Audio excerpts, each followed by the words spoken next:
नमस्कार दोस्तों, आज हम ऐसे सवाल का जवाब जानने वाले हैं जिसे सुनकर हर किसी के मन में क्यूरियोसिटी पैदा हो जाती है। आखिर ताजमहल बना कैसे? ये सिर्फ एक इमारत नहीं बल्कि दुनिया के 7 अजूबों में शामिल एक मास्टरपीस है जिसे देखने के लिए दुनिया से लाखों लोग भारत आते हैं। लेकिन अगर आप सोचते हैं कि ताजमहल एक सिर्फ खूबसूरत इमारत है तो आप आधी कहानी ही जानते हैं। इस कहानी की शुरुआत होती है 1631 में, जब इतिहास एक नए मोड़ पर था।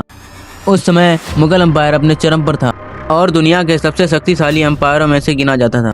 और इसी दौरान एक ऐसी घटना होती है जिसने इतिहास की दिशा ही बदल दी। मुमताज महल का निधन हो जाता है।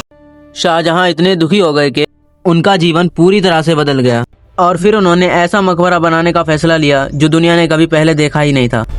ऐसा मकबरा जिसे आने वाली सदियां भी याद रखें।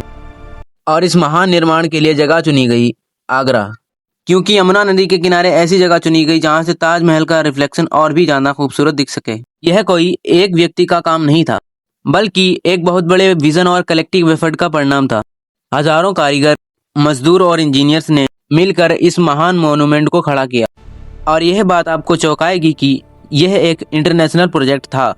ईरान, तुर्की और भारत के महान कारीगरों ने इसे डिजाइन दी और इसका निर्माण किया। सबसे पहले इसकी नींव तैयार की गई, क्योंकि एक ऐसा मॉन्यूमेंट बिना स्ट्रॉन्ग फाउंडेशन के खड़ा नहीं हो सकता था। यमुना नदी के पास सॉफ्ट जमीन को मजबूत बनाने के लिए स्पेशल टेक्निक का इस्तेमाल किया गया। करीब 15 मीटर गहरे कुएं बनाए गए ताकि स्ट्रक्चर की स्टेबिलिटी पूरी तरह से सुनिश्चित हो सके। और फिर उसी नींव पर ताजमहल का विशाल स्ट्रक्चर खड़ा होना शुरू हुआ। इस पूरे मॉन्यूमेंट में इस्तेमाल हुआ व्हाइट मार्बल मकराना से लाया गया, जो कि अपनी क्वालिटी के लिए फेमस है। और ये जगह इतनी दूर थी कि इसे लाने में बहुत मेहनत और टाइम लगा। सोचिए, उस समय मॉडर्न ट्रांसपोर्ट नहीं था, इसलिए हाथियों और बैलगाड़ियों का इस्तेमाल किया गया। इस प्रोजेक्ट में 20,000 से ज्यादा लोग दिन रात मेहनत कर रहे थे। हर दिन बिना रुके यह काम आगे बढ़ता गया। कारीगर हर पत्थर को बारीकी से तराशते थे ताकि हर डिटेल परफेक्ट दिखे। और फिर इन तराशे गए पत्थरों को जोड़कर पूरा स्ट्रक्चर तैयार किया जाता था। इसकी आर्किटेक्चर इतनी यूनिक है कि इसे देखकर ही इसकी खूबसूरती समझ में आती है।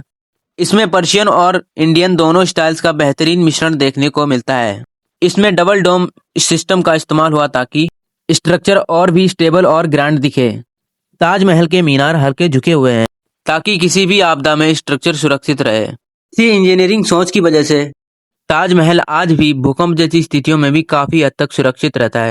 और आपको जानकर हैरानी होगी कि इसके फाउंटेन्स भी एक अंडरग्राउंड सिस्टम के जरिए चलते हैं। यह सिर्फ एक मॉन्यूमेंट नहीं बल्कि उस समय की एडवांस इंजीनियरिंग का एक शानदार उदाहरण है। ताजमहल एक इमारत नहीं बल्कि एक भावनात्मक कहानी है जो आज भी लोगों को जोड़ती है। यह एक ऐसी प्रेम कहानी का प्रतीक है जो समय के साथ और भी मजबूत होती गई। साथ ही यह दुनिया को दिखाता है कि इंसान कितनी महान इंजीनियरिंग कर सकता है। आज भी हर साल ताजमहल को देखने भारत लाखों लोग आते हैं और इसकी सुंदरता को महसूस करते हैं। और यही कारण है कि इसे दुनिया की सबसे खूबसूरत इमारतों में गिना जाता है। तो यही थी ताजमहल की असली कहानी। अगर वीडियो पसंद आया तो चैनल को सब्सक्राइब कर लेना और मिलते हैं नेक्स्ट वीडियो में।